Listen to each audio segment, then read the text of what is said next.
प्रहार party के अध्यक्ष बच्चू कडू ने रविवार से किसानों की विभिन्न मांगों को लेकर अनिश्चितकालीन भूख हड़ताल शुरू की है। कडू के अनशन पर विधायक रोहित पवार ने एक फेसबुक पोस्ट शेयर किया है। पवार ने पोस्ट में लिखा कि बच्चू कडू हमेशा बेजुबानों के लिए आवाज उठाते रहते हैं। सरकार ने चुनाव से पहले किसानों के लिए कर्ज माफी जैसे वादे किए थे। राजनीतिक मतभेदों के बावजूद बच्चू कडू की मांगे जायज है। सरकार को बच्चू कडू के आंदोलन को गंभीरता से लेना चाहिए और उनकी मांगे स्वीकार की जानी चाहिए। रोहित पवार ने फेसबुक पोस्ट में ये भी कहा कि बच्चू कडू को अपने स्वास्थ्य का ध्यान रखना चाहिए। शेतकऱ्यांची कर्जमाफी आहे, दिव्यांगांचं 6,000 रुपये मानधन वाढावं, मेंढपाळ, दूध उत्पादक आणि मच्छीमारांच्या साठी एक वेगळं धोरण निर्माण केलं पाहिजे। ऊस उत्पादक असेल, आमचा तूर उत्पादक, कपाशी उत्पादक या शेतकऱ्यांसाठी जे हमी भावावर 20% सबसिडी देणार म्हणून सांगितलं। MSPच्या 20% असं आम्ही म्हटलं नाही, सरकारनंच म्हटलं होतं। त्याची अजूनपर्यंत घोषणा नाही, त्याची मागणी पूर्ण केलेली नाही आहे। युवकांचे अतिशय बेकार हाल आहे, एकतर भत्ता द्यावा नाही तर त्यांना रोजगाराची व्यवस्था करावी।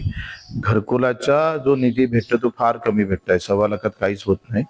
काल आम्ही पाहिलं की बऱ्याच लोकांचे काल SMS आले आणि बच्चू 15,000 भेटलं आणि 15,000 नंतर अजूनही पैसे भेटले नाही। 3-3, 4-4, 6-6 महिने हप्ते भेटत नाही, त्यांचे उरलेले पैसे भेटत नाही। व्याजानं आणावं लागतं, घर भाड्यानं करून राहावं लागतं आणि भाडं आणि व्याज असाच खर्च 70 ते 80,000 होऊन जातं। म्हणजे भेटलेलं अनुदान सुद्धा पूर्ण भेटत नाही, उलट तो अडचणीत येतं। तुम्ही जर पाहिलं तर अंगणवाडी सेविकांचे अजूनही मानधन त्यांचा पगार झाला नाही, 6 महिने झाले। विधीचे पैसे भेटले नाही, MRGS मध्ये काम करणाऱ्या मजुराचे पैसे भेटले नाही, 6-6 महिने श्रावणबाळ, अपंग, दिव्यांग यांचे पैसे भेटले नाही। मात्र मंत्र्यांचे पगार बरोबर 5 तारखेला होतं, कलेक्टरांचा पगार 5 तारखेला होतं। पण हे सगळे कष्टकरी घटक आहेत, जे गरीब आहे यांना मात्र सरकार व्यवस्थित दुर्लक्ष केलं जात आहे। सगळ्यात महत्वाचं काय, MSP आम्ही पाहतो MRGS पेरणी ते कापणीपर्यंत सगळे कामं हे MRGS मधून कव्हर केले पाहिजे।